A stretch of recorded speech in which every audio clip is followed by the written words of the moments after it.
नमो भगवते वासुदेवाय। दोस्तों, आप सभी को दिव्य टेल्स की तरफ से आषाढ़ मास के शुक्ल पक्ष की एकादशी तिथि यानी कि देवसेनी एकादशी की हार्दिक शुभकामनाएं।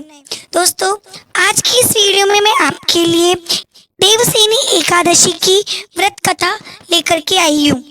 देवसेनी व्रत कथा का वर्णन खुद भगवान श्री कृष्ण धार्मिक शास्त्रों के अनुसार भगवान श्री कृष्ण ने इस वृत्तांत को धर्मराज युधिष्ठिर को सुनाया था। पौराणिक कथाओं के अनुसार सतयुग में मानधाता नाम के एक चक्रवर्ती राजा राज्य करते थे। मानधाता के राज्य में प्रजा सुखी थी। एक बार उनके राज्य में 3 साल तक वर्षा नहीं होने की वजह से भयंकर अकाल पड़ गया। अकाल से चारों ओर त्रासदी का माहौल बन गया। इस वजह से यज्ञ, हवन, पिंडदान, कथाव्रत आदि कम होने लगे थे। प्रजा ने अपने राजा के पास जाकर अपने दर्द के बारे में बताया। राजा इस अकाल से चिंतित थे। उन्हें लगता था कि उन्हें आखिर ऐसा कौन सा पाप कर दिया कि जिसकी सजा इतने कठोर रूप में मिल रही है। इस संकट से मुक्ति पाने के उद्देश्य से राजा सेना को लेकर के जंगल की ओर चल दिए।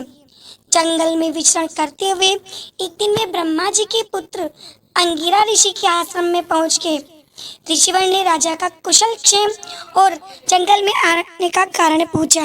राजा ने हाथ जोड़कर कहा कि मैं पूरी निष्ठा से धर्म का पालन करता हूँ, अपनी प्रजा को पुत्रव्रत मानता हूँ, फिर भी मेरे राज्य की ऐसी हालत क्यों है?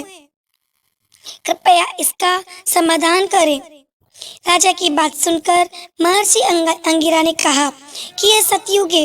इस युग में छोटे से पाप का भी बड़ा भयंकर दंड मिलता है। महर्षि अंगिरा ने राजा मानधाता को आषाढ़ माह की शुक्ल पक्ष की एकादशी का व्रत करने के लिए कहा। महर्षि ने कहा कि इस व्रत के प्रभाव से अवश्य ही वर्षा होगी। महर्षि अंगिरा के निर्देश के बाद राजा अपने राज्य की राजधानी लौट आए। उन्होंने चारों वर्णों सहित पद्मा अभिषेक एकादशी का विधिवत पूजन किया, जिसके बाद राज्य में मूसलाधार वर्षा हुई। ब्रह्म वैवर्त पुराण के अनुसार देवसेनी एकादशी का बहुत ही महत्व बताया गया है।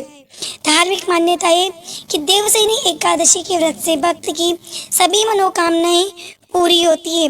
इस प्रकार महर्षि अंगिरा के कहे अनुसार राजा मानधाता ने देवसेनी एकादशी का व्रत किया और सभी सुखों को प्राप्त करके वैकुंठ धाम को प्राप्त किया। अब आप एक बार कमेंट बॉक्स में ओम नमो भगवते वासुदेवाय जरूर लिख दीजिए और साथ ही में अगर आपने दिव्य टेल चैनल को सब्सक्राइब नहीं किया है तो प्लीज़ आप चैनल को सब्सक्राइब कर दें और वीडियो को लाइक करके ज़्यादा से ज़्यादा शेयर करें।